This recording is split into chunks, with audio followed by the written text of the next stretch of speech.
बहुत जन्म बिछड़े थे माधो,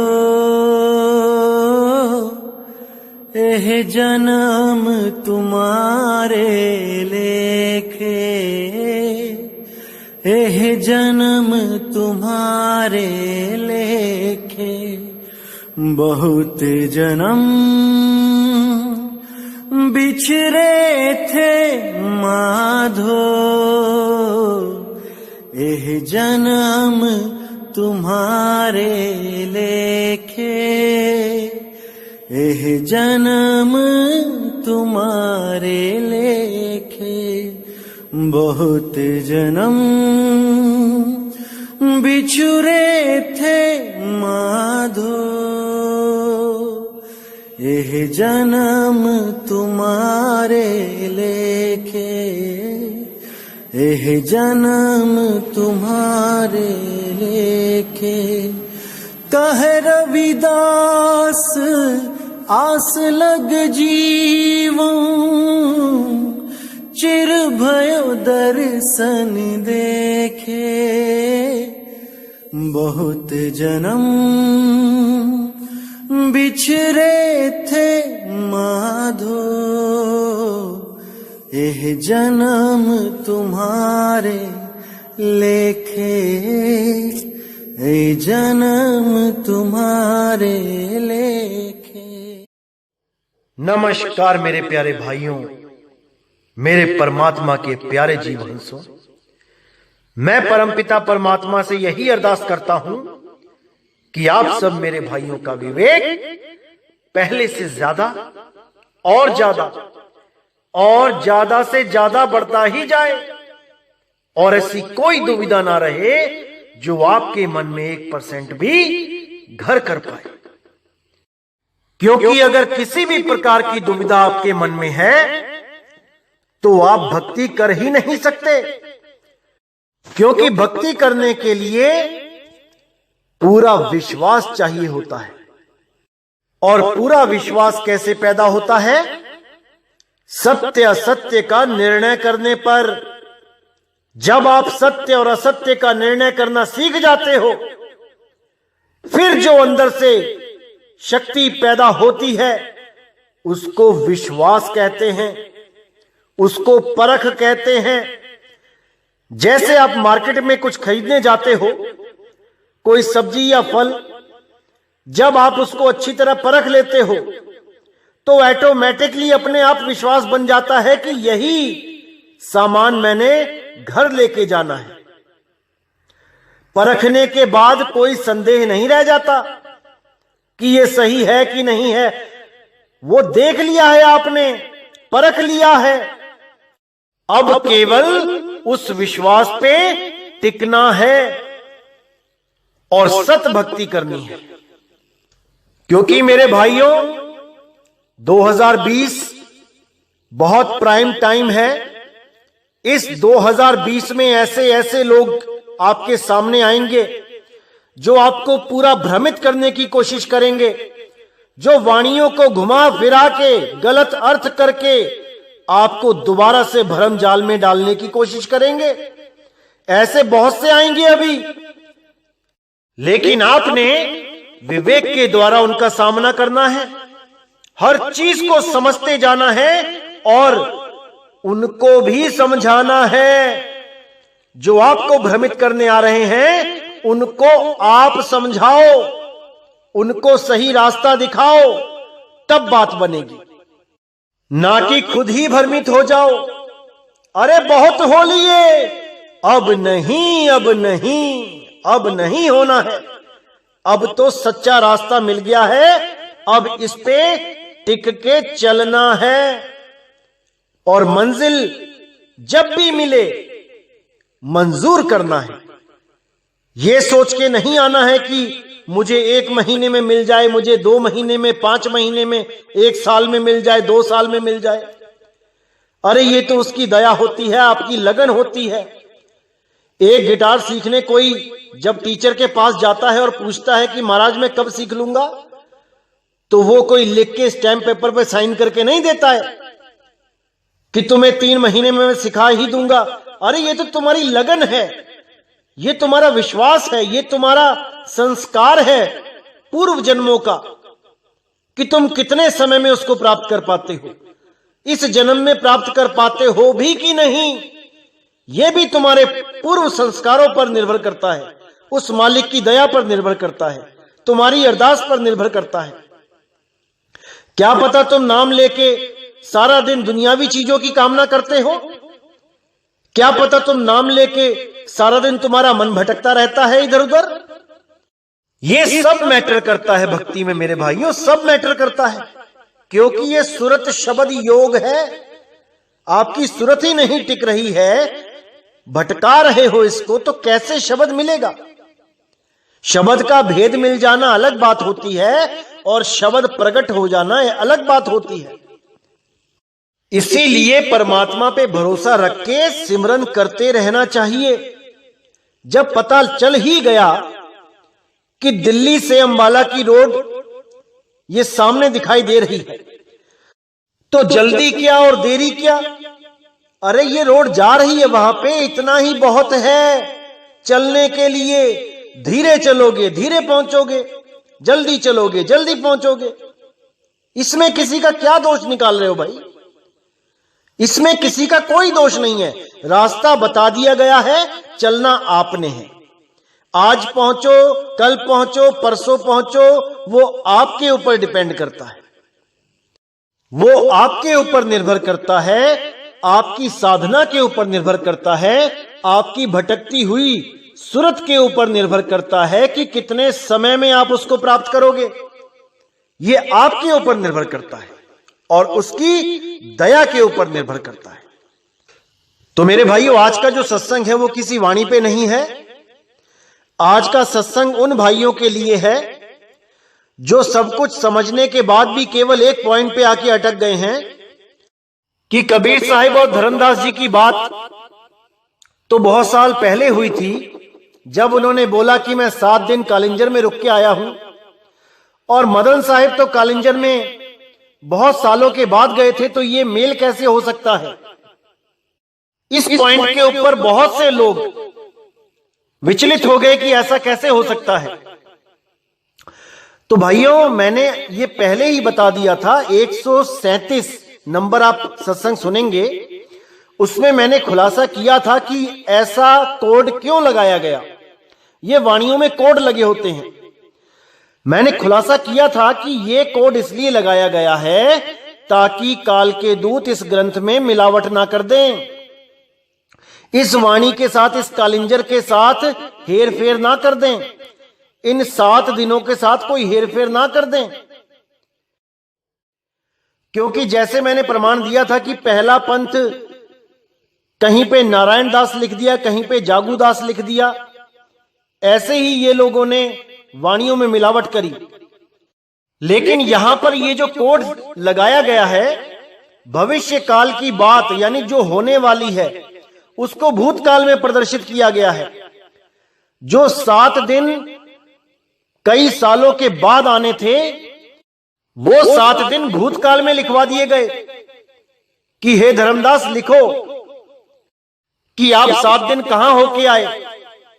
और उसके जवाब में कबीर साहब ने बोला कि मैं 7 दिन कालिंजर में होके आया, ताकि जब सही समय आएगा तो प्रमाण के साथ कालिंजर का भेद खोला जाएगा।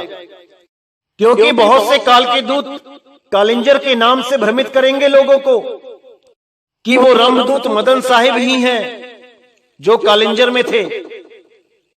इसीलिए मदन साहिब वाले कालिंजर वन को सही सिद्ध करने के लिए ये वाणी लिखी गई थी कोड में। भविष्य काल की बात भूतकाल में लिखवाई गई थी कि मैं होके आ रहा हूं, जबकि ये कोड लगा है कि मैं होऊंगा। 7 दिनों तक मैं वहां पे परीक्षा लूंगा। एक भगत बैठा होगा जंगल में और मैं 7 दिन तक उसकी परीक्षा लूंगा कि देखता हूं ये क्या करता है। लेकिन कुछ अज्ञानी जीवों ने अपने YouTube चैनल पे ये भ्रम डाल दिया लोगों के अंदर कि ये वाणी तो कब लिखी गई थी और मदन साहिब तो कब पैदा हुए थे, बहुत सालों का गैप है। तो मैं उन लोगों से जानना चाहूंगा कि भाई ऐसा कौन सा संत है जिसके पास कबीर साहब 7 दिन बैठे हैं? उसका नाम बताओ, उसका प्रमाण बताओ, और 7 दिन क्यों बैठे हैं? क्या उन्होंने कोई पंथ चलाने का हुक्म दिया था उसको 7 दिनों में? अरे जब नामदान की बख्शिश देने आते हैं तो पल में आते पल में जाते। नामदान की बख्शिश करी, भेद बताया, चले गए। 7 दिन की क्या जरूरत थी वहां बैठने की? इसका जवाब आप उन लोगों से मांगो। क्या जरूरत थी 7 दिनों की? क्या 7 दिन लग गए उसको ज्ञान समझाने में? और अगर 7 दिन लग गए तो क्या ज्ञान समझाया, वो भी प्रमाण मांगो। कौन सा ग्रंथ लिखवाया, क्या भेद बताए, सारा पूछो उनसे। देखना किसी को भी जवाब नहीं आएगा, क्योंकि वो लोग केवल भ्रमित करना जानते हैं। वो केवल भ्रमित करना जानते हैं। क्योंकि जैसे मैंने प्रमाण, तो ज्यादा जानकारी के लिए जब आप मदन साहिब का जीवन परिचय पढ़ोगे, उसको समझोगे, तब आपको पता लगेगा कि मदन साहिब 7 दिन के लिए कालिंजर वन में भक्ति करने बैठ गए थे। अपने मालिक को याद करने बैठ गए थे कि मुझे आके रास्ता बताओ। नहीं तो अगर 7 दिन में आप नहीं आए तो मैं तलवार से अपनी गर्दन काट दूंगा। आज भी वो तलवार मदन साहिब की वहां पे कुटिया बनी है खरौना में, वहां पर आज भी वो तलवार पड़ी है। तो ये 7 दिन मदन साहिब के लिए ही लिखे गए थे। नहीं तो कोई और ऐसा संत नहीं है जो ये प्रमाण दे सके कि 7 दिन कबीर साहब जी उसके पास रहे। कोई वाणी, कोई ग्रंथ, ऐसा कोई प्रमाण नहीं हो सकता। तो जिन लोगों पे आप विश्वास कर रहे हो, जिन्होंने आपको भ्रमित कर दिया है, उनसे पूछो कि दिखाओ कौन सा ग्रंथ है जहां पे लिखा है कि 7 दिन कबीर साहब रहे उनके साथ। कौन से महात्मा के साथ रहे, क्या नाम है उनका, कौन सा पंथ चलाया उन्होंने, कितने शिष्य बनाए, क्या नाम दीक्षा दी, उनका इष्ट देव कौन है, कहां पे उनका आश्रम है, सब कुछ पूछो। देखो कैसे चुप हो जाते हैं, जुबान नहीं निकलेगी। केवल भ्रमित करना जानते हैं वो, इससे ज्यादा कुछ नहीं। तो मैं डिस्क्रिप्शन में लिंक भी दे रहा हूं जहां पे आप मदन साहिब के जीवन परिचय के बारे में आप सुन सकते हैं। यह वीडियो 15 जनवरी 2019 को डाली गई थी और मैंने जो कालिंजर पे सत्संग किया था वो 2020 में जनवरी में किया था। 1 साल पहले ये वीडियो डाली गई थी। आप इसको अच्छी तरह देखो और समझो कि वो 7 दिन क्या हैं, जिसका प्रमाण कबीर सागर में कालिंजर के नाम के साथ ही दिया है। देखिए उसको और अपने भरम खत्म कीजिए, क्योंकि जब तक भरम और संशय खत्म नहीं होंगे, जब तक भक्ति नहीं हो पाएगी। सारा ज्ञान समझने के बाद भी जीरो रह जाओगे अगर संशय नाम की चीज दिमाग में रही तो। सारे संशय निकाल दो, सारे भरम निकाल दो, एक मालिक पे विश्वास करके बैठ जाओ, फिर देखो क्या होता है। इसीलिए मैं बार बार कहता हूं कि मेरे भाइयों, अपना विवेक जगा लो, क्योंकि जब तक आपका विवेक नहीं जगेगा, जब तक आप दूसरों के अज्ञान पर ही भरोसा करते रहोगे। दूसरों के ऊपर भरोसा करने से कुछ नहीं मिलेगा, क्योंकि हर इंसान की सोचने समझने की क्षमता अलग अलग होती है। कोई उसी चीज को कुछ अलग ढंग से सोचता है, कोई उसी चीज को अलग तरीके से सोचता है, अलग दृष्टिकोण से देखता है। इसलिए आपको केवल अपने ऊपर विश्वास होना चाहिए। आप निरीक्षण परीक्षण करो हर चीज का, तब आप समझ पाओगे कि खेल चल क्या रहा है। अगर आप दूसरों के ऊपर आधारित हो जाते हो तो आपके विवेक का क्या फायदा। आपको परमात्मा ने विवेक क्यों दिया? आपको इसीलिए विवेक दिया है कि आप अपने विवेक का इस्तेमाल करो। बाल की खाल निकालना सीख लो, नहीं तो कोई भी काल का दूत आके आपको भ्रमित करके चला जाएगा और आप विवेकी ना होने के कारण इसी जन्म मरण में उलझे रह जाओगे। उसका कुछ नहीं जाएगा जो आपको भ्रम का बीज डाल के चला गया आपके दिमाग में, उसका कुछ नहीं जाएगा। वो तो जहां जा रहा है वहां चला ही जाएगा।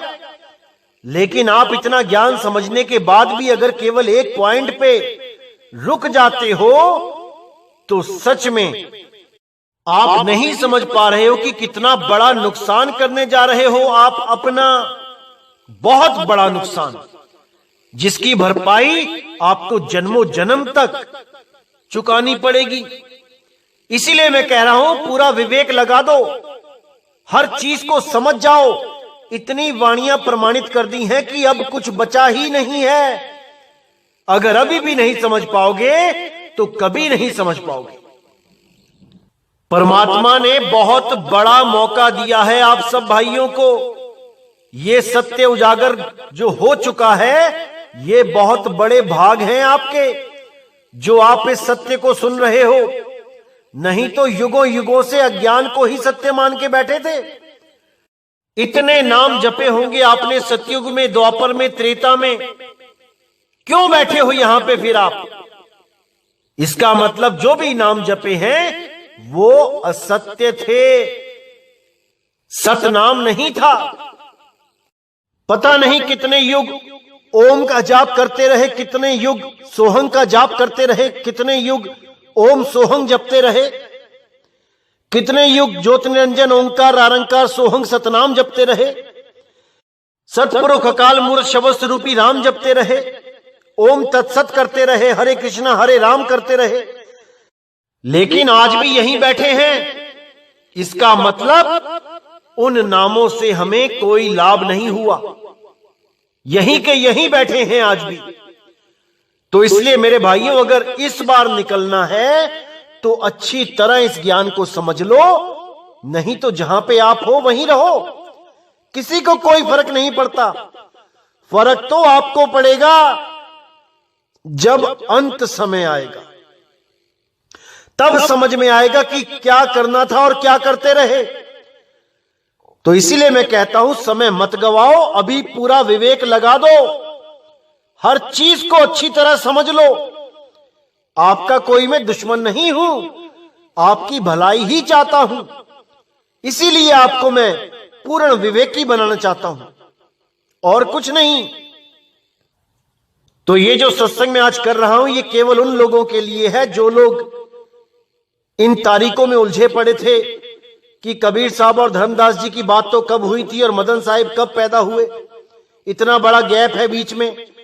तो ये कोड लगे होते हैं मेरे भाइयों, ये कोड आप लोगों के लिए ही लगाए गए हैं, क्योंकि अगर ये कोड ना लगे हो तो काल के दूत अर्थ का अनर्थ कर देंगे।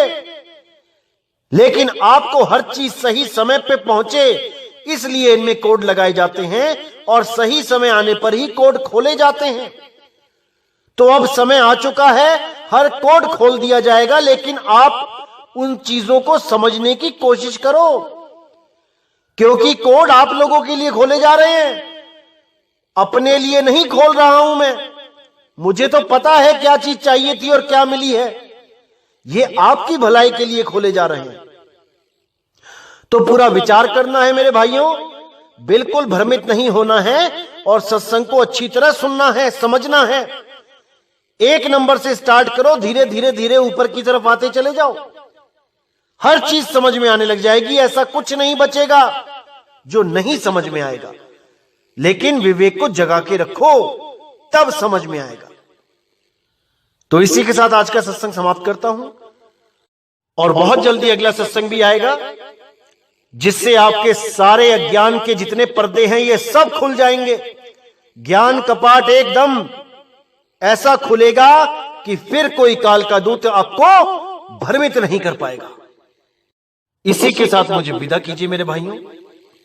जय गुरु बंदी छोड़ वैराग साहिब, साधु शरण साहिब, जय गुरु बंदी छोड़ बाबा मदन साहिब, बाबा नानक साहिब, रविदास जी महाराज, धर्मदास जी महाराज, पलटू जी महाराज, भीखा जी महाराज, मेरे सभी संत, जय जय सतगुरु बंदी छोड़ सतगुरु सत्य कबीर साहिब की सदा ही जय हो, सदा ही जय हो मेरे मालिक की साहिब बंदगी सतनाम।